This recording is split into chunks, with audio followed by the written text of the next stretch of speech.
Hello and welcome to the program. I am Luke Hunt and today I am talking with Dan Boylan. Dan has tremendous experience working across the Muslim world and in Southeast Asia. He was part of the John Rendon team who worked out of the US Pentagon, where he was an advisor to many in the military. He also worked for the multinational forces in Iraq, the Media Operations Center during the final days of Abu Musab al-Zarqawi. And he was also involved with the trial of Saddam Hussein. In Afghanistan, he also worked for the country's interior ministry and specifically focused on counter-narcotics. Dan, welcome to the program. Thank you so much, Luke. It's a real pleasure to be joining you today. The obvious question is, what do you make of Afghanistan? Everybody else is having a say. And I think it's important to remember that the 20th anniversary of the 9/11 attacks on Washington and New York is just a couple of weeks away. That's right, Luke. Afghanistan is a country that you and I both spent time in. I remember thinking about, you're bringing up 20 years ago. I remember on the morning of September 11th, I was in Queens, New York City. It was about 7 miles from Ground Zero. And the first tower was hit a little past 9. You, I recall, were in Hong Kong at that time? No, I was in Phnom Penh, although my head office was in Hong Kong at the time. Okay, you were in Phnom Penh. Yep. You were working with Agency France Press. I was about to leave New York City for Jakarta on a Fulbright, leaving September 13th. And I was there in Queens, and you called me or I called you, I don't recall which. I was in my bathroom in Queens when I took the call. And it was between the towers, and you said that this was bin Laden. This was Osama bin Laden, head of Al-Qaeda. He was behind it. I do remember. I had CNN on at that point. I was also working with the South China Morning Post at the time, filing coverage, various things that turned into September 11th coverage right then and there. And I was drifting around to Fox. I had BBC on. Nobody at that point in the media was calling Osama bin Laden as the perpetrator. And you had mentioned that between the planes as I was there in New York City. It was a quick call, and the second plane then hit. And I think we talked later on in the day. We can get to that a little bit later on. But it was one of those things that I don't know how many of the listeners of your podcast realize your background in Afghanistan. Wow. When you were there 98, 99, and you were the only Western correspondent based there during that entire time. It was a different world, that's for sure. It was a different world. What did you think when the towers came down and you realized that Osama bin Laden was responsible in the Al-Qaeda network? Well, it was interesting because I think that, you and I, who'd lived together in Hong Kong, you went off to Afghanistan and ran AFP's bureau there. When I left Hong Kong, this is about 1998, I went to New York City and I worked with the Associated Press at their headquarters in New York on their international desk, which meant I was editing the copy that the Associated Press had coming in from Afghanistan. And we, as was mentioned here, the Associated Press had no permanent correspondent based in Kabul. BBC, no permanent. Yeah, pretty much everyone had vacated by then. It was kind of a news wasteland, other than you and some courageous, you were very courageous, and some very courageous Afghan correspondents, local correspondents, who were able to get copy to various people to get it on out of there. So I had been watching Afghanistan as a news editor on the international desk at the AP and understood that it was complete and utter chaos. And you being one of my best mates also, we'd caught up in 2000 at the Millennial. That's and right, you had some harrowing stories. Yep. And some even more harrowing photos. Which we're not sharing now, I might add. Right. But the photos were things of, can I say it, hands hanging from wires. Yeah, right? Sure. The Taliban were big on executions. They were big on lopping the hands off thieves. And the only court they had to go to was a Sharia court. And it was always loaded against the defendant. And that's kind of where I think this conversation is like, what did you think when the towers went down? I mean, it's really amazing that within a year, there were estimates that it only cost Al-Qaeda something like $350,000 to pull off this thing. That ended up in the end. How much spend on Afghanistan over the last 20 years? Well, that was my next question. That was my next question, is that, the Americans have spent between $2.5 and $3 trillion, $88 billion was spent on the Afghan military over the past 18, 19 years. Were you surprised that they folded so quickly in the last couple of weeks? No, not at all. And I often get myself in trouble in Washington, D.C. for having opinions that run very counter to what colleagues at the Pentagon or at the White House or at the branches of Congress. They tend to be very firm believers in their own opinions. I tend to realize that opinions are like everybody's got one. Sure. And an opinion that I used to bring around in Washington was that, I used to say to people that I knew who could talk on high levels that Osama bin Laden was essentially the Pablo Picasso of terrorism, right? All people last century had tried terrorism out. And I think it was Stalin who had this quote that I used to work some with the U.S. military, which was that the point of terrorism was to terrorize.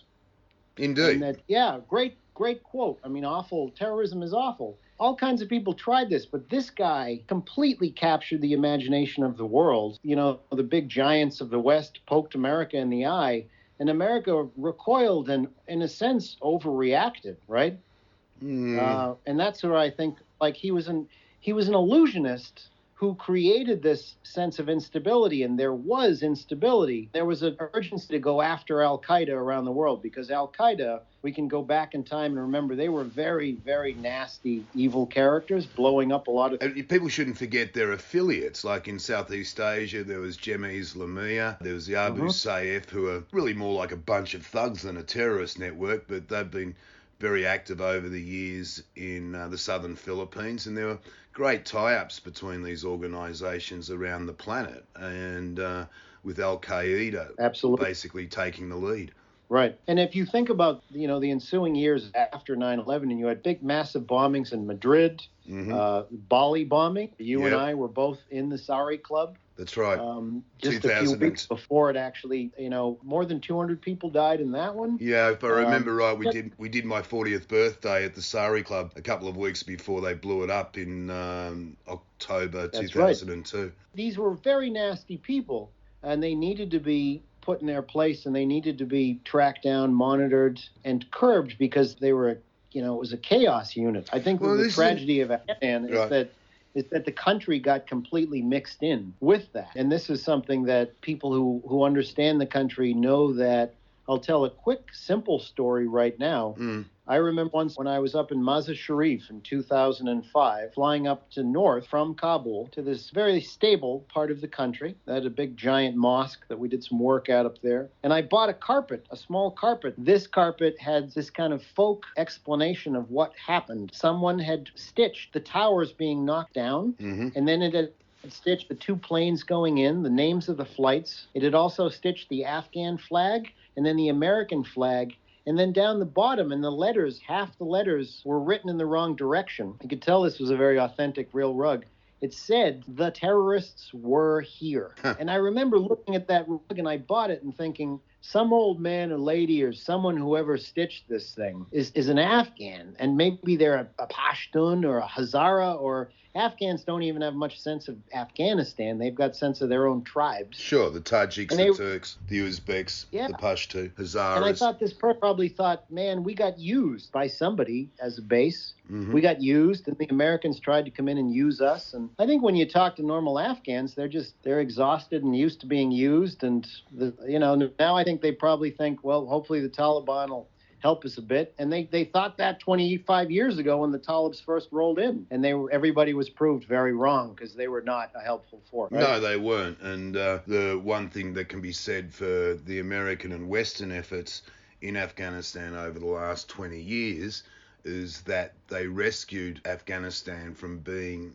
a failed state, which leads us to where and what will happen next, and where will Afghanistan go. And now that the Americans are out, the Taliban have shattered the agreement they struck with the former President Donald Trump, and the future is not terribly bright. Yeah, it certainly isn't. And, I think that an issue that's immediate is that good countries emerge from great leaders. And you need leaders to bring a country out of chaos and normalize things. And unfortunately, over the last 20 years, as much of an effort was made by the West to bring Afghanistan up, lots of domestic leadership there, lots of the leaders there ended up being very corrupt. And I don't like to judge men in those cases. It's very easy to be in Washington or Phnom Penh or London and say, imagine if you were an Afghan and suddenly you had access to $20 million and you had an, who's to say who wouldn't steal the money, right? Well, yes and no. I mean, Hamid Karzai, I thought, did a fairly competent job, but his brother was renowned for being involved in the international narcotics trade. And that, for a man and a family in that position, that's not right, regardless of how poor you are. Right. And they're not poor. And that's the point. Well, that's the point I'm getting at is that there aren't enough competent leaders there right now. And that's where it's at a very dangerous place again.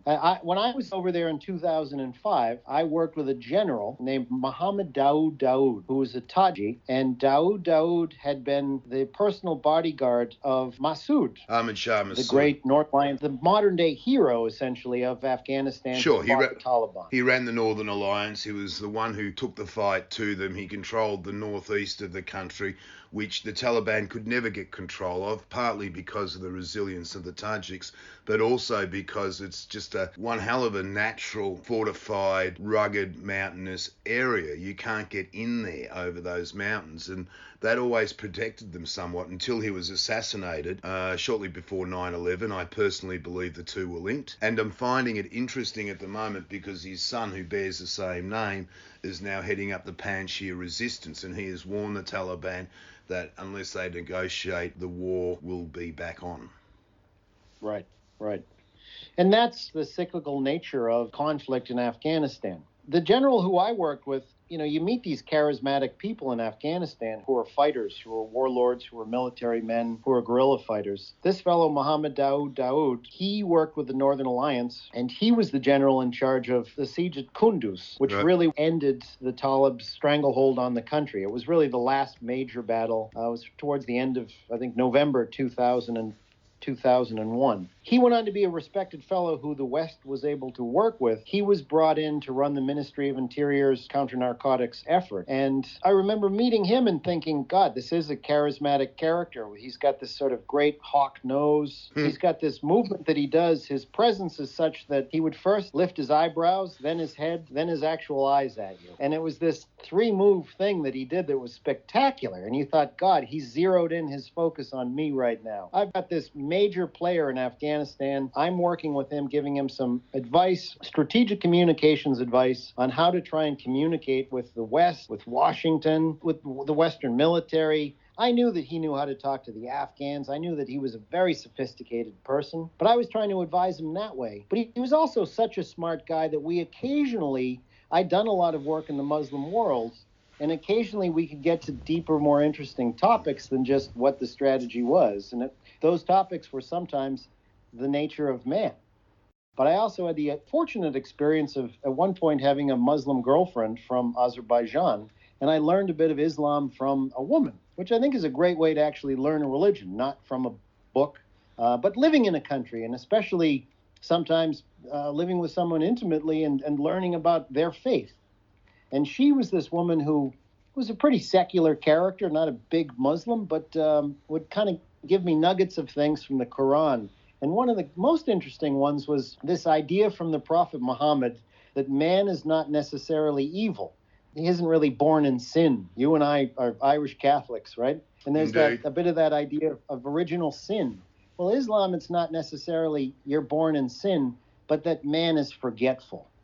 And that you need to be reminded, and you need to remind yourself 5 times a day of how to keep on the straight and narrow, right?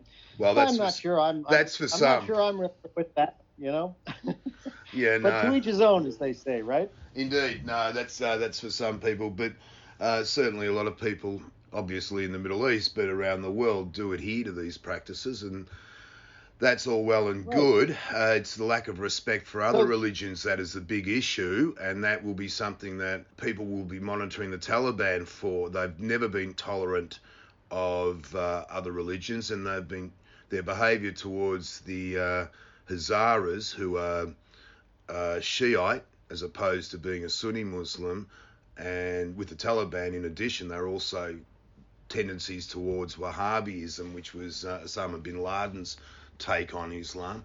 But I think people will be watching this quite closely. The Taliban are going to want international recognition, and I don't think there'll be too many countries out there who will be putting their hands up and supporting them.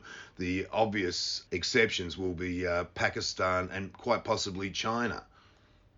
Right, right. And then this is interesting, bringing, the Talibs come right back into this. And Mohammed Daoud, the general who I work with, Sure. There he was, head of counter narcotics. We were talking about Islam. I brought up this quote. He looked at me and he just smiled and he said, "Who told you this?"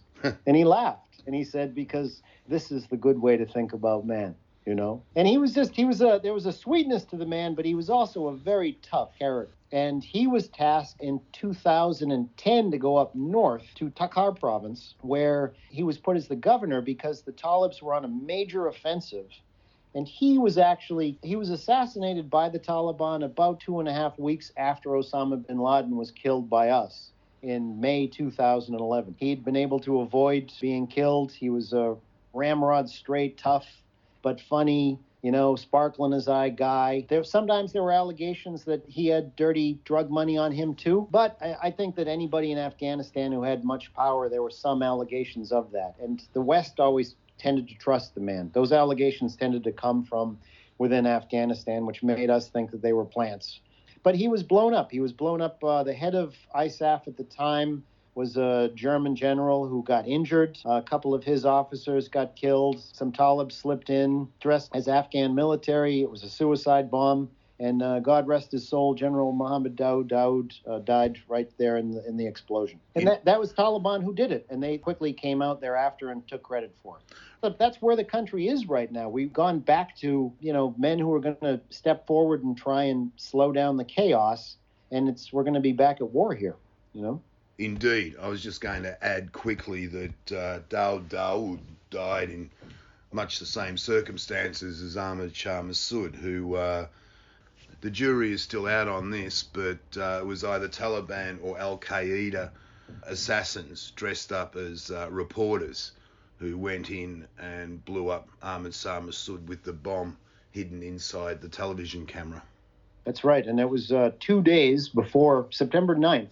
Just before 9/11. And I remember seeing that as a BBC headline. And I was in Queens. And like I say, I was getting ready to go to Indonesia on a U.S. Fulbright, which is a research grant. I was a journalist. And I was going to go look at the media, how Indonesia's television, papers, journalism was evolving in the wake of the fall of General Suharto, who ran the country for 32 years. Suharto fell in 1998. They'd had free press for about 3 years, and I was going to go. I had all these great contacts there. I'd studied some Indonesian. My dear old colleague, anthropologist Johnny McDougall, his father had done work there, so I had these great contacts, and I was going to leave New York City on September 13th.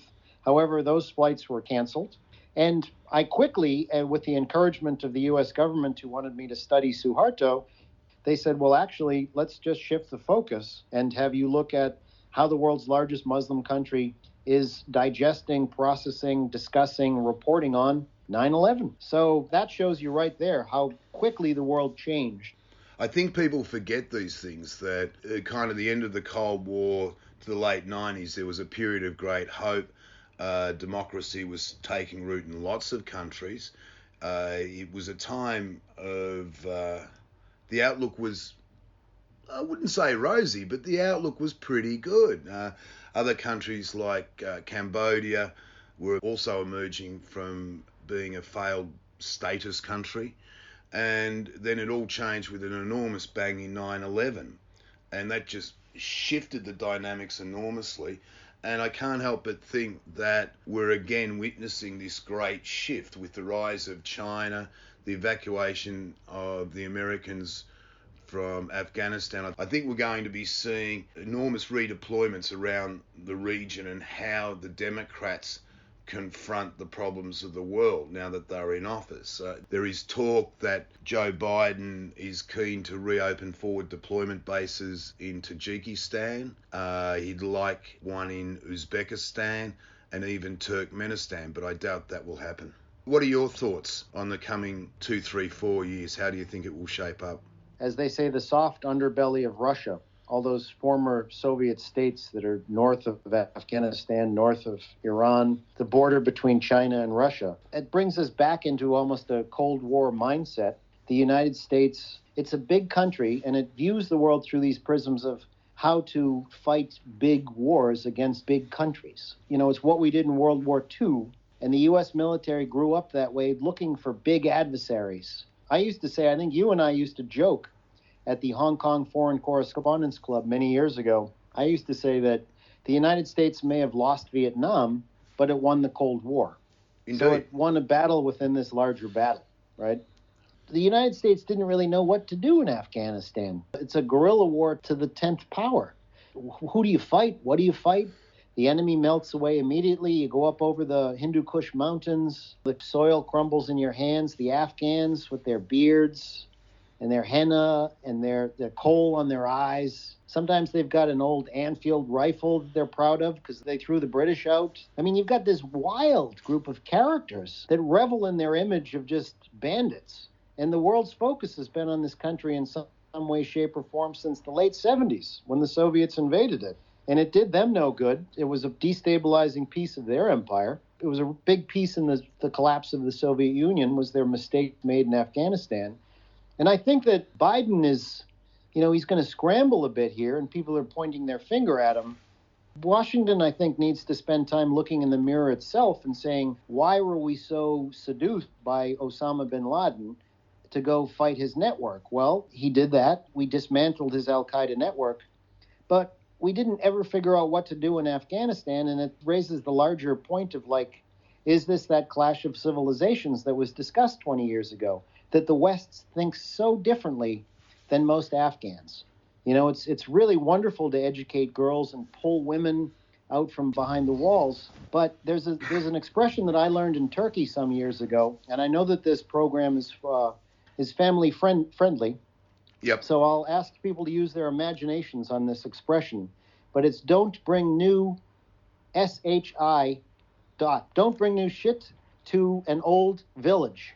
Don't bring new shit to an old village, which is hard to digest when you're from the West and the idea if it's new, it's true. And we think we're trying to improve things, and you go to these places that are so poor in the world, and anything that's from the outside is threatening. And Afghanistan proved that things from the outside are threatening. Having your women emancipated and having them on TV reporting news is threatening. Let's go kill Afghan women reporters. Having minorities more represented in the parliament, Hazaras and whatnot, that's threatening. Let's try and intimidate the Hazaras. So it's a real crisis. And as bin Laden showed, terrorism can be exported all around the world. So when you've got a destabilized, a rogue state, very difficult, dirty people go in and take advantage of it and then export evil all around the world. And I think Biden's question is, what's the strategy to try and make sure that Afghanistan doesn't become ISIS 2.0? How do we make sure that the next evil operation doesn't plant its seeds there? The seeds are all over the place. How can we make sure that it's not the next platform that evil springs off, Right. Now, going a fair way back, I think it was Jimmy Carter who was, when he was president, was looking at an absolute disengagement from Pakistan. That changed when the Soviet Union invaded Afghanistan and occupied for the next 10 years, and the Western alliances would use Pakistan as a step into that country. Now, the Pakistanis have backed the Taliban, and there's an additional argument that Pakistan would rather see the Pashto fighting a civil war and occupying and controlling Afghanistan, because if they don't, they could wind up with a civil war in their own country. Now, it's all turned back. The Taliban are in power. Well, they're occupying the seat of power. I doubt that'll be recognised. Where does that leave Pakistan? This is what Pakistan wants. its chief ally is China. Had the West trusted Pakistan too much? Was all the double dealing, the backslapping, the knifings in the back, was it all too much? I mean, did the West trust Pakistan too much? And how would you deal with Islamabad in the current context and in the few years ahead? I recall I think it was 3 years ago, I was at the Pakistani embassy in Washington for Pakistani Military Day. And there were a number of attachés there, U.S. attachés there. There was a former State Department official who had been accused of spying for the Pakistanis by the CIA, I believe. You know, it was one of these rooms full of people where there were so many secrets in that room. Yep. It was a function where there was no liquor. And most of the time in Washington, D.C., there tends to be a lot of liquor at these functions, and people tend to get a little bit loose-lipped at times. But in this occasion, I thought it's probably good that there's no liquor here at this function, because these people all know each other's secrets, and they all know where each other's bodies are buried, and nobody really trusts anybody at this point. That's a big problem for the future of the world, isn't it? That the United States, maybe Washington trusted Islamabad too much over the last 25, 30 years. For a while, and this really started back before Trump, when Barack Obama was president, the Pentagon was really working on this idea of AFPAC. And they tended to clump a lot of what was going on in Afghanistan to Waziristan and the border regions, the tribal territories where there really is no border. There's no border up there other than just on the maps that were drawn by the British Empire 120 years ago. Sure. So I think that you're right, that Pakistan has got its issues with its tribes and people who live. You've been to these places and I've been to these places. I remember going into some villages where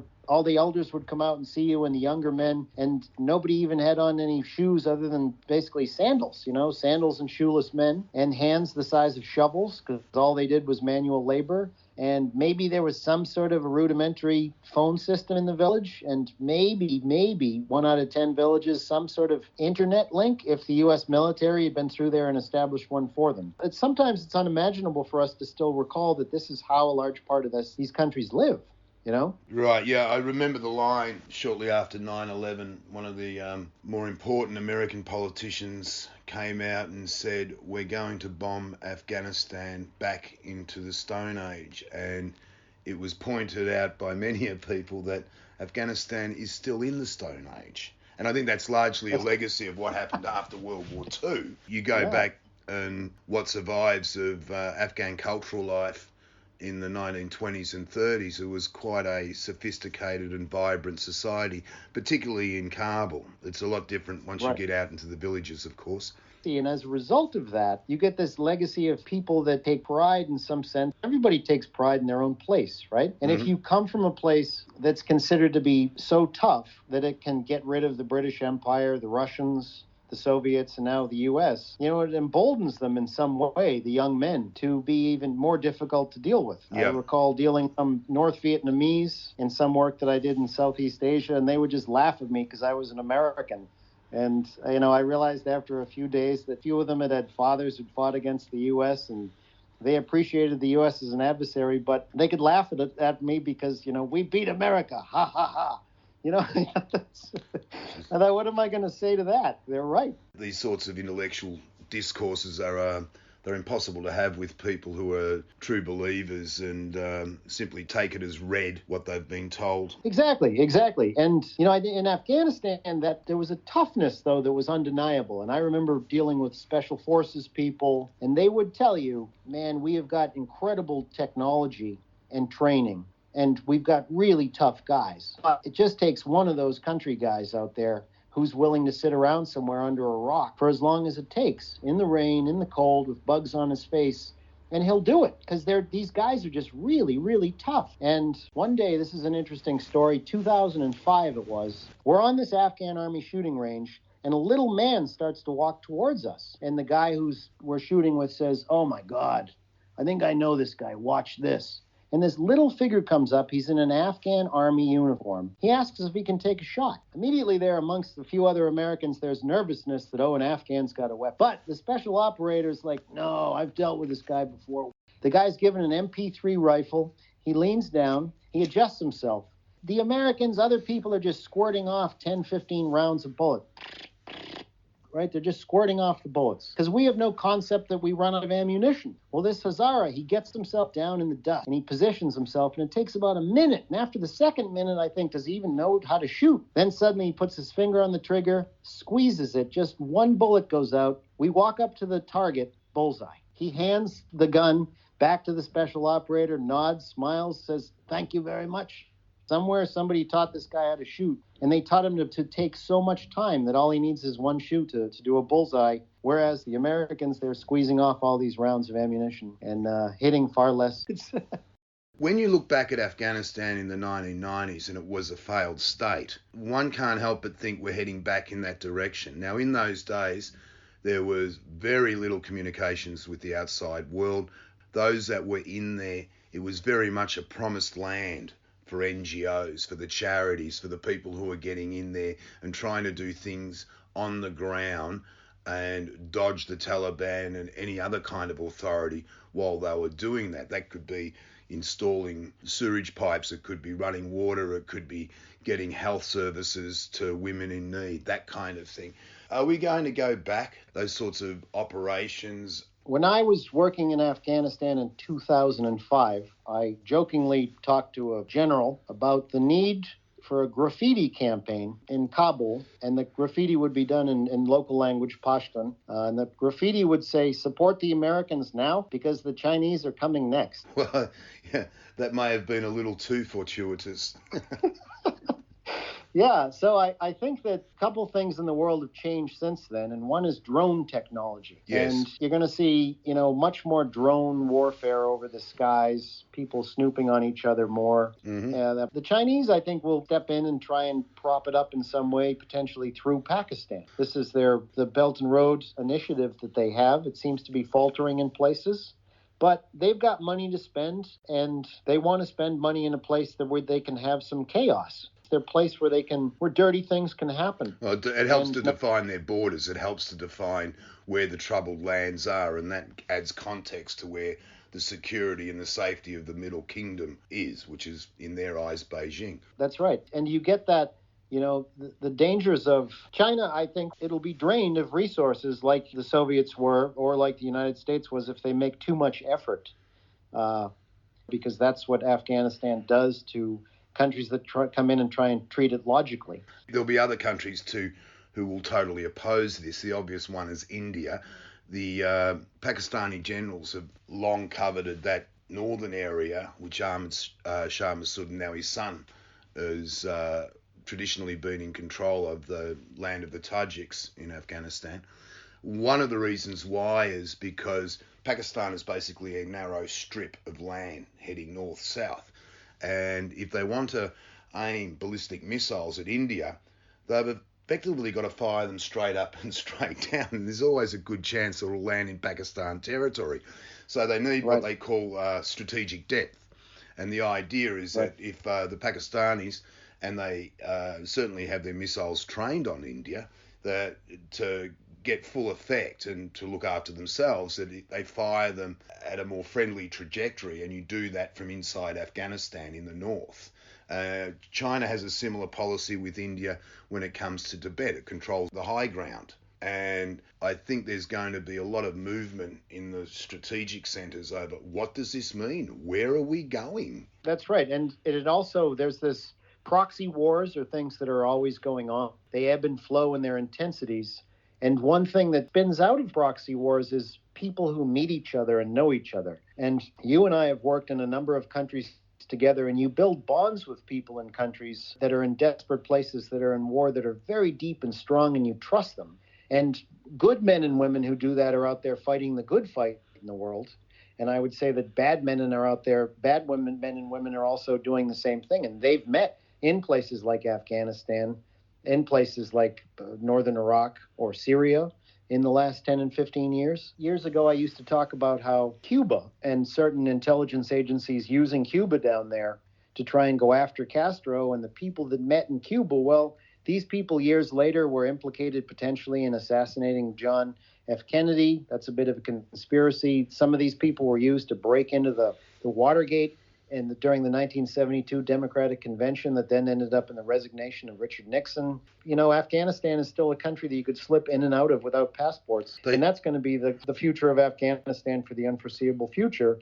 They do show up in all sorts of places. I happened to be the first in line for the anthrax shot before the invasion of Iraq, and the fourth or fifth person behind me, also in line for the anthrax shot, was Oliver North. You know, and they after the Iran-Contra affair and all the allegations of that came with South America, from narcotics to gun running, and here he was. And I'm not sure if the world is a small place or if there's just very few people playing that game in it, you know. That's a great point. Is it just a few thousand people running the world, and they tend to run in a few circles? Some of the guys that I worked with in Afghanistan, one of the things that we were working on when we were working on counter-narcotics, which was opium, was trying to plug in the Colombians, who some Americans had worked with in their fight against Pablo Escobar and cocaine. So it was similar in that, you know, you get these instability points around the world of narcotics, weapons,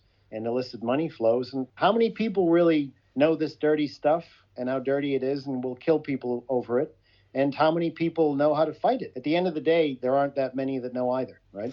Indeed. I do think they could take a closer look at what happened in Southeast Asia following 9/11. There were a lot of attacks. Jemaah Islamiyah, commonly known as JI, they thrived, but in the end they were dismantled, and a lot of them were assassinated. Those that weren't were put in jail. And the term I do not like is war on terror, but there does seem to have been a lot of success with that over the years, and somehow I can't help but think a lot of that good work is going to be undone by what's happening in Afghanistan now. I agree with that, yeah. And on that note, I'm just going to say a very quick thank you, Dan Boylan. It's been a lot of fun talking to you again. You too, Luke. As always. Love you, brother. All right. All the best. Thanks, Dan.